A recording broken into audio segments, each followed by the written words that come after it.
The city of Riften has undergone a peculiar series of eventful changes, whether those changes presented a positive or negative outcome.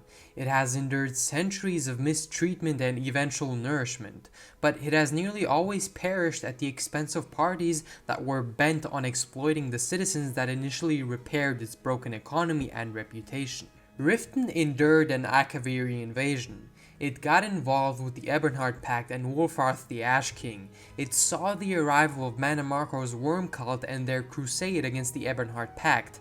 It used to house a young Queen Baronzaya before her rise to fame, and many other things which have been crucial to the timeline we've been presented with today. Now, keep in mind that before the Fourth Era, Riften used to mimic the appearance of a metropolis, and it was most likely as majestic and expansive as Solitude currently is.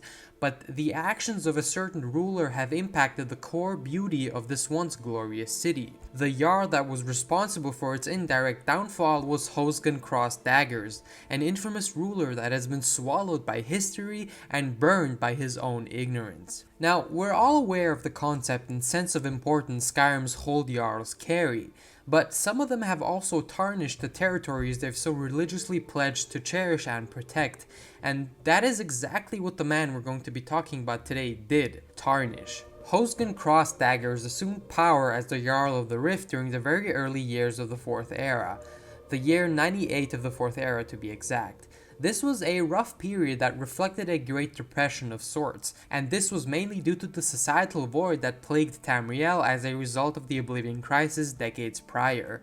His predecessor, the previous Jarl, died at the beginning of the Void Nights, a 2-year event where both moons, Master and Secunda, disappeared indefinitely. He was appointed and ruled for a full 31 years, surpassing the Void Nights altogether and inflicting a world of hurt onto the people he governed. Civil unrest would soon accompany his rise to power, and Hosgunn's predecessor, or rather the previous Jarl, was mercilessly assassinated by an anonymous party. This unfortunate event prompted common folk to gossip and speculate, as most simple-minded peasants would. Now, we know that gossip stems from an inherent curiosity to explore the uncertain, and most of the time gossip does end up just yielding pure lies. But judging by how harshly Hosgunn ruled over the Rift, that aforementioned gossip could have indeed been a reality. Thinking that Hosgunn was responsible for the assassination of the former Jarl, outcry and general mob mentality made it clear that Hosgunn wasn't wanted,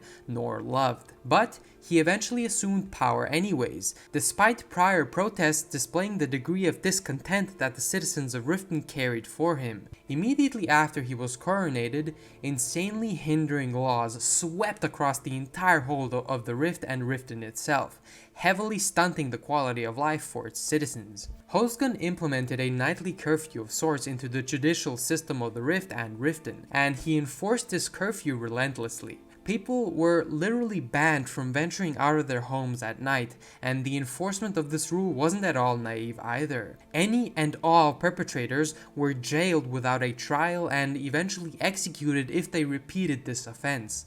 He presumably executed all suspected protesters and imposed a hefty tax that crippled Riften's public commerce, leaving its economy in complete disarray, and even though the decay in trade was slow, all of the countless septums Hosgunn received were never reinvested back into the Hold's treasury, creating an economical void that left the city of Riften bankrupt. Hosgunn hoarded all of the tax money so he could please himself and a certain pet project of his that fundamentally defined the systematic oppression his citizens were under. That pet project of his was a beautiful wooden palace, an ambitious palace into which he poured thousands of taxpayer septums into. Hosgunn's folly was the name peasants gave this extravagant palace, and it took an endless 7 years to build it. It was meticulously embellished, decorated, and even finely cared for.